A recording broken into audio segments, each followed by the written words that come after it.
ان کی شان دیکھیں. میں اپنی بات کی طرف آتا ہوں. اب ان کی مقام دیکھیں ان کا کہ حضور علیہ السلام ایک دن نماز پڑھا رہے ہیں. نماز مختصر کر دی, جلدی جلدی پڑھائی, بار تشریف لے گئے. تو صحابہ کرام نے عرض کی یا رسول اللہ آج جلدی نماز معمول سے پہلے پڑھاتی ہے, جلدی میں آپ تھے کیا وحی نازل میں کوئی راز تھا؟ تو حضور علیہ السلام نے فرمایا میں نماز پڑھ رہا تھا, باہر کوئی بچہ رو رہا تھا تو میں نے نماز مختصر کر دی, مجھے لگا میرا حسین رو رہا ہے. سبحان اللہ. مجھے لگا میرا حسین رو رہا ہے. اور دوسری روایت حضور علیہ السلام خطبہ ارشاد فرما رہے ہیں, حسن و حسین مسجد نبی میں آگئے. دونوں شہزادے سرخ رنگ کا لباس پہنا ہوا ہے, دونوں شہزادے مسجد نبی میں آئے تو حضرت امام حسین کے قدم آپ زمین پر تشریف لانے لگے. میری زبان کہاں اس بات کی اجازت دیتی کہ میں کہوں وہ گرنے لگے تھے. آپ زمین پہ تشریف لانے لگے تو جب زمین پر تشریف لانے لگے حضور نے خطبہ چھوڑا, منبر سے اترے, بیٹے شہزادے کو اٹھایا اور سینے سے لگایا اور حضور نے فرمایا صحابہ کرام سے کہ انما اموالکم و اولادکم فتنہ, مال اور اولاد جو آزمائش ہے. دیکھو میرا بیٹا گرنے لگا تھا, مجھ سے جو ہے وہ ضبط نہ ہو سکا, میں نے منبر بھی چھوڑ دیا, خطبہ بھی چھوڑ دیا اور شہزادے کو اٹھا لیا. خدا ہی جانتا ہے کہ جب کربلا میں امام حسین اپنے اس مبارک گھوڑے سے زمین پہ جلوہ گر ہوئے ہوں گے تو مصطفیٰ کے دل پہ کیا گزری ہوگی. تو حضرات ان کے لیے خطبے چھوڑے جا رہے ہیں. اور پھر تیسری روایت حضور علیہ السلام نماز پڑھا رہے ہیں, نماز لمبی ہو گئی, طویل ہو گئی. حضرت علامہ احسان صاحب نے, نقشبندی صاحب نے پہلے یہ بات کی کہ حضور نے نماز طویل کر دی, سجدہ طویل ہو گیا, لمبا ہوتا چلا گیا. اب حضور سے صحابہ کرام نے پوچھا یا رسول اللہ آج سجدہ کس لیے لمبا ہوا؟ حضور نے فرمایا میرا بیٹا, میرا بیٹا میری پشت پہ آ گیا تھا. میں نے کہا حتی یقضی حاجتہ.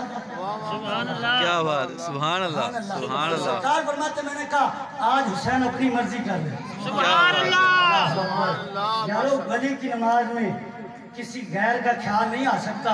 حضرت علی المرتضیٰ کو تیر لگ گیا تو آپ کو وہ تیر نکالا نہیں جا سکتا تھا, بڑا زور لگایا. آپ نے فرمایا مجھے نماز پڑھنے دو, جب میں نماز کے لیے اللہ اکبر کہوں تو اس تیر کو نکال لینا. تو نکالنے والے کہتے ہیں پہلے نکلتا نہیں تھا, اب جب نکالا تو ایسے نکلا جیسے مکھن سے بال کو نکال لیا جاتا ہے. تو یہ تو علی کی نماز ہے, تو پھر نبیوں کے تاجدار کی نماز کا عالم کیا ہوگا؟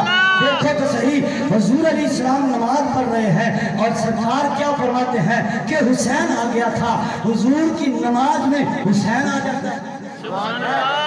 سرکار فرماتے میرا شہزادہ آ گیا. میں نے کہا چل آج آپ کی مرضی کر لے, آج اپنی مرضی کر لے. یارو نماز خدا کی ادا حضور فرما رہے ہیں اور مرضی حسین کی. اس لیے تو چشتیوں کے بادشاہ نے کہا تھا شاہ است حسین, بادشاہ است حسین, دین است حسین, دین پناہ است حسین, سردار مدار دست دست یزید حقاق کبیرہ لا الہ است حسین. دین است حسین, دین حسین ہے.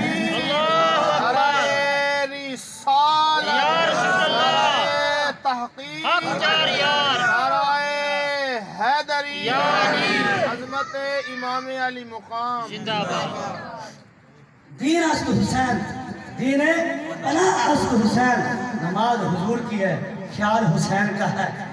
اگر نبی کے نماز میں, اگر نبی کی عبادت میں امتی ہے نا, حضرت امام حسین امتی بھی ہیں, شہزادے بھی ہیں, آل بھی ہیں, صحابی ہیں. اگر نبی کی نماز میں امام حسین کا خیال آ جائے تو نبی کی نماز میں کوئی فرق نہیں پڑتا. اگر امتی کی نماز میں نبی کا خیال آ جائے تو نماز میں فرق نہیں پڑے گا. ہمارا عقیدہ ہے وہ نماز اور قابل ہو جائے گی. ان کے لیے نماز مختصر, جنہوں حدیثوں کو میں ملانے لگا ہوں, مقام دیکھیں. ان کے لیے نماز مختصر, ان کے لیے نماز کو طوالت, ان کے لیے خطبہ چھوڑا جا رہا ہے. یارو جن کے ناز حضور اتنے اٹھا رہے ہیں ان کو اللہ نے مقام کتنا عطا فرمایا ہوگا.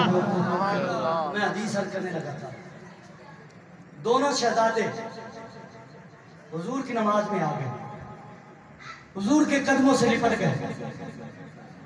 جب لپٹے تو حضور علیہ السلام نماز ادا فرماتے رہے. اور ایک حدیث میں آتا ہے کہ حضور اپنے سجدے میں جب جاتے تو اتار دیتے، پھر بعد میں کندھوں پہ سوار کر لیتے۔ اور ایک صحابی حضور کی خدمت میں شام کے وقت حاضر ہوا تو حضور علیہ السلام باہر تشریف لائے۔ سرکار علیہ السلام نے چادر اوڑھی ہوئی ہے، چادر لی ہوئی ہے، یا ایھا المزمل والی چادر سرکار نے اوڑھی ہوئی ہے۔ تو صحابی رسول دیکھ رہے ہیں، مسئلہ کیا، حضور نے بتا دیا۔ اب نگاہ میں تجسس ہے، حضور پہچان گئے کہ یہ کیا چاہتا ہے۔ حضور نے فرمایا دیکھے گا چادر میں کیا ہے؟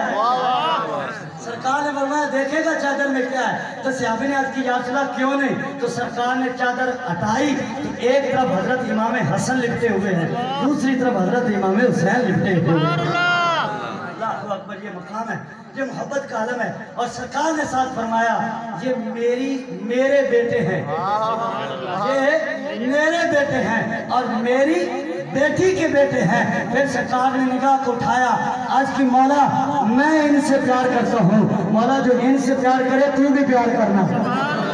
امام حسین سے پیار کرنا گویا رب کا محبوب بننا ہے، کیونکہ حضور دعا کرتے ہیں جو ان سے پیار کرے گا رب بھی ان سے پیار کرے گا۔ تو حضرات اکرامی، میں حدیث عرض کرنے لگا تھا، دونوں شہزادے حضور سے لپٹ گئے، نماز سے فارغ ہوئے تو حضور نے دونوں کو اپنی گود میں بٹھا لیا۔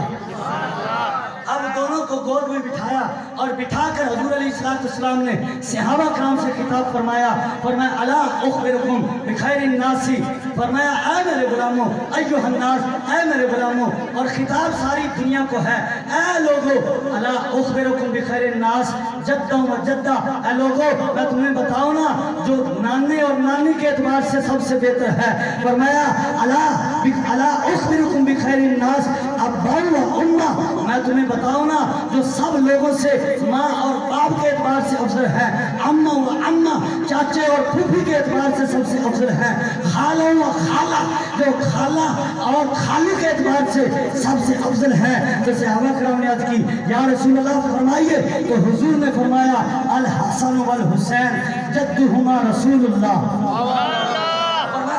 حسین ہیں ان کے نانا اللہ کے رسول ہیں۔ یہ حدیث بڑی توجہ سے سنا، میں نے بڑی محنت کی ہے، سبحان اللہ کہیے ذرا۔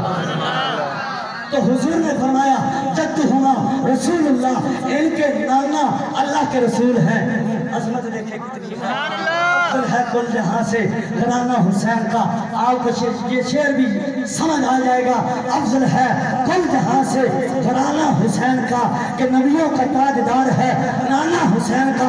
حضور نے فرمایا جدہما رسول اللہ، ان کا نانا جو ہے وہ اللہ کے رسول ہے، وجدتہما خدیجہ بنت خویلد، اور ان کی نانی جو ہے وہ خدیجہ بنت خویلد ہے۔ اور پھر فرمایا وَأَمُّهُمَا جعفر بن ابی طالب، اور ان کے چاچا جو ہے وہ جعفر بن ابی طالب ہے۔ اور پھر فرمایا وَأَمَّتُهُمَا ام ہانی، ان کی پھپھی جو ہے وہ ام ہانی ہے۔ وَخَالَاهُمَا، اور ان کے جو خالو ہیں وہ القاسم بن رسول اللہ، ان کے خالو قاسم بن رسول اللہ، یعنی رسول اللہ کے بیٹے قاسم ہیں۔ وَخَالَاتُهُمَا، اور ان کی جو خالہ ہے زینب و رقیہ و ام کلثوم، ان کی جو خالائیں ہیں وہ زینب ہے، وہ رقیہ ہیں، ام کلثوم ہے۔ حضور نے فرمایا بنات رسول اللہ، یہ تینوں حضور کی شہزادیاں ہیں۔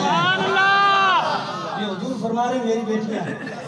آپ کو کیا ہے کہ ان کی ایک بیٹی تو وہ حدیث جھٹلا رہا ہے، کسی تاریخ کو نہیں جھٹلا رہا۔ ہم تاریخ نہیں مانتے، تاریخ بعد میں پڑھتے ہیں، پہلے قرآن اور حدیث پڑھتے ہیں۔ حدیث کہتی ہے کہ حضور کی ایک نہیں 3 بیٹیاں تھیں۔ سرکار نے فرمایا ان شہزادوں کی جو خالائیں ہیں، ان کی جو خالہ ہے، فرمایا وہ میری بیٹیاں رقیہ، زینب، ام کلثوم رضی اللہ تعالی عنہن، فرمایا وہ خالہ ہیں ان کی۔ اور پھر فرمایا وَأَبُوهُمَا عَلِيُّ بْنُ أَبِي طَالِبٍ، فرمایا ان کا باپ علی ہے۔ وَأُمُّهُمَا الفاطمہ بنت رسول اللہ، فرمایا ان کی ماں فاطمہ بنت رسول ہے۔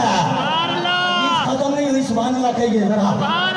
ان کی ماں میری شہزادی کونین ہے، بطول زہرا ہے سلام اللہ علیہا۔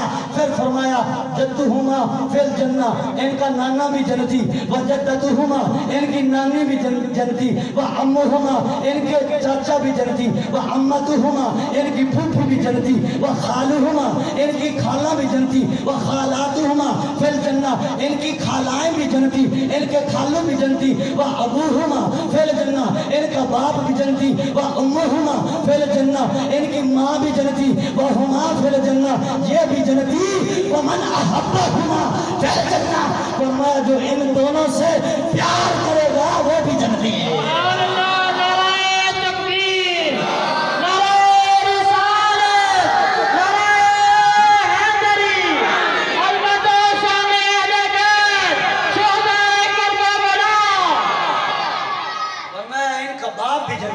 ماں بھی جنتی، یہ بھی جنتی، جو ان سے پیار کرے گا وہ بھی پکا جنتی ہے۔